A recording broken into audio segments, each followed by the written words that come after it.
Hello everybody, this is Katya Eckhart. I welcome you again to my YouTube channel. Tonight I am wearing my black and white outfit, black and white striped outfit, which I purchased from a store called White and Black, I believe. And it's a very kind of a retro 60s outfit.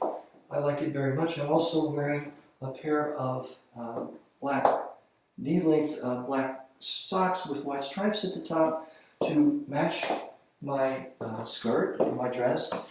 I think it's a good look, and I'm also to complement the ensemble. I'm wearing my Steve Madden ankle-length boots. They're also high-heeled. They're very comfortable to walk in, but they're also very stylish, so I like that. So this is the outfit that I'm wearing tonight, and I hope you like it. What I wanted to do this evening is talk a little bit about some terminology and the way that I'm using it. So this is terminology that is often frequent in discussions of cross-gender, transsexual, transgender issues on the internet and elsewhere. So all I'm going to do tonight is explain how I'm using these terms so that in future conversations or future bedtime stories, there won't be any confusion. I'm not saying that everybody uses these terms the same way. I'm simply describing how I use them so that we can avoid confusion in the future, and it also helps me to clarify my thinking. So let me begin with the term drag.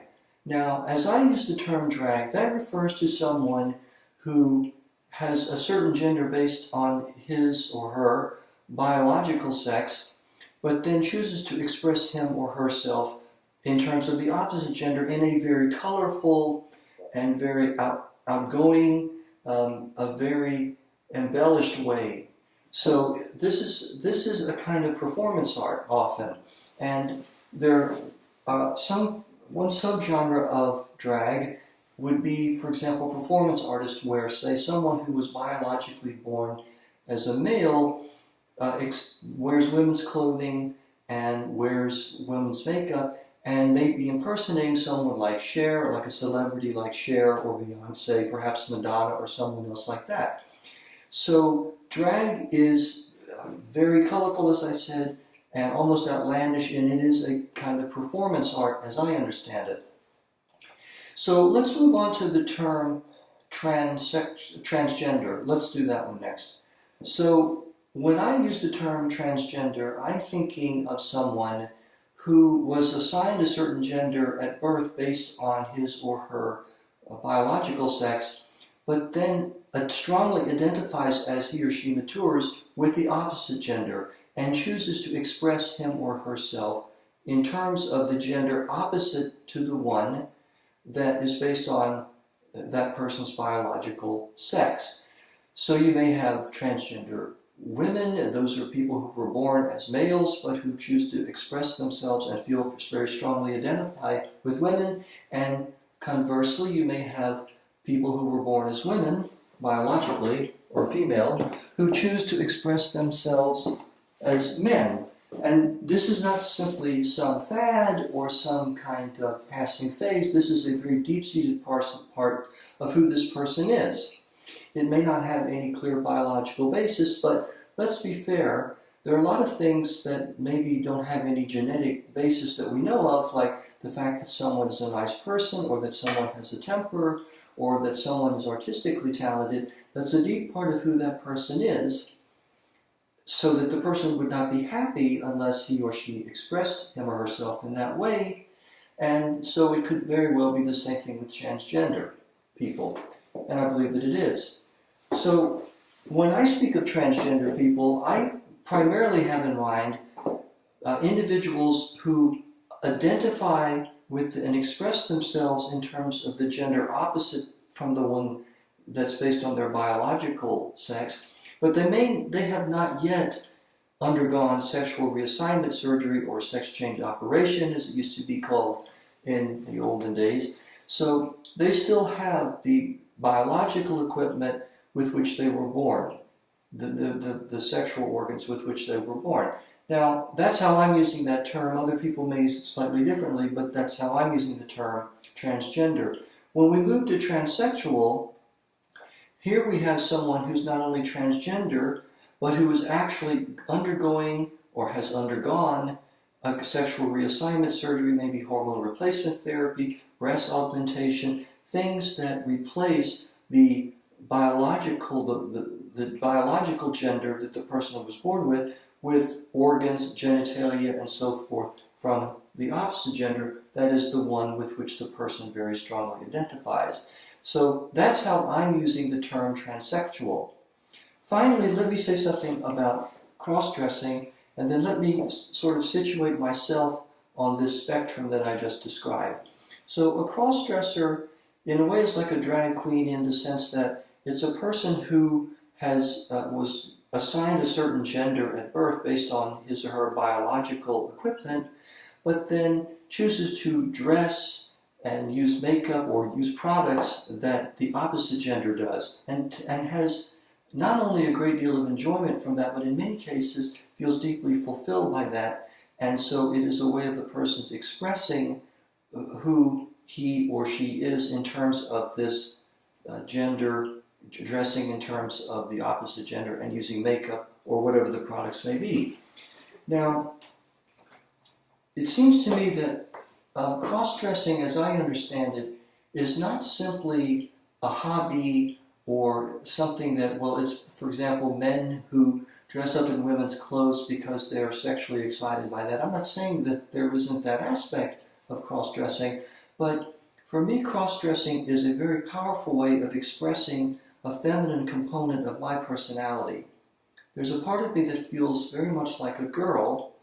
I'm not interested in undergoing any kind of hormone replacement therapy.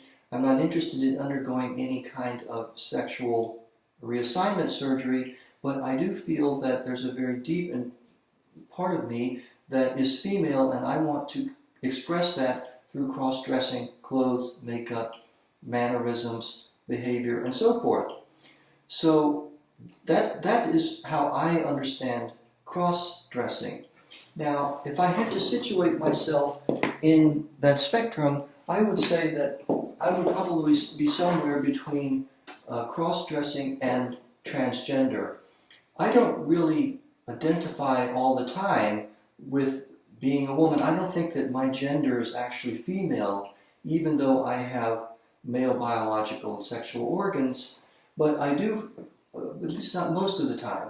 Sometimes I feel closer to that, though. So I probably fall somewhere between cross-dressing and transgenderism, if I had to say it, and put myself in that spectrum. And again, just trying to fix ideas.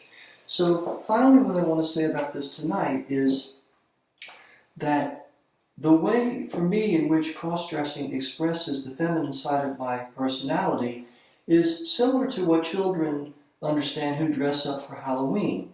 Except it's not just a one-time thing that happens, say, one night in the year. When you put on a costume sometimes, or when you put on clothes that are different from the ones that you typically wear, that seems like, on the one hand, sometimes a mask. It seems like a disguise. But at a deeper level, at least in my own experience, it's not really a disguise. It's a way in letting your true face shine forth, or at least part of it. Not all the time, but sometimes. That's a very important thing to do. And so I remember when I was a child, I used to love dressing up for Halloween because it allowed me, at first I would say, well, now I can be a totally different person from what I am in everyday life.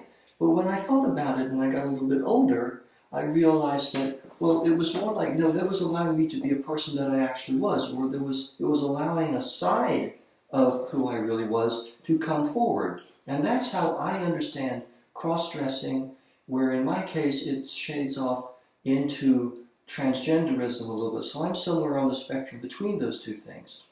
So that's what I wanted to say this evening by way of clarification, just to let you know how I'm using these terms. I'm not saying that's right or wrong or that it's the only way. I just think it helps to be clear so that if people have questions or if they want to talk more about it, then they will at least know where I'm coming from. Hopefully that will be useful for you. So that's all I have to say tonight. And let me model my black and white striped dress. a little bit more. In a way, tonight is a kind of continuation of the last video I did where I was talking about my favorite color, gray. And I think what I'm saying is that we're talking about a spectrum of colors. Black and white are the extremes, but then there are all kinds of shades of gray in between. And so each one of us who is interested in following this path or some version of it is trying to locate ourselves somewhere in that gray spectrum. And I've told you a little bit about where I would like to locate myself, and I hope that will be helpful. And so perhaps the rest of you who are interested in this path could maybe think a little bit about where you would locate yourselves. But anyway, that's something you can think about. I hope that you have a good night, and I look forward to talking to you next time. Let me take one more turn.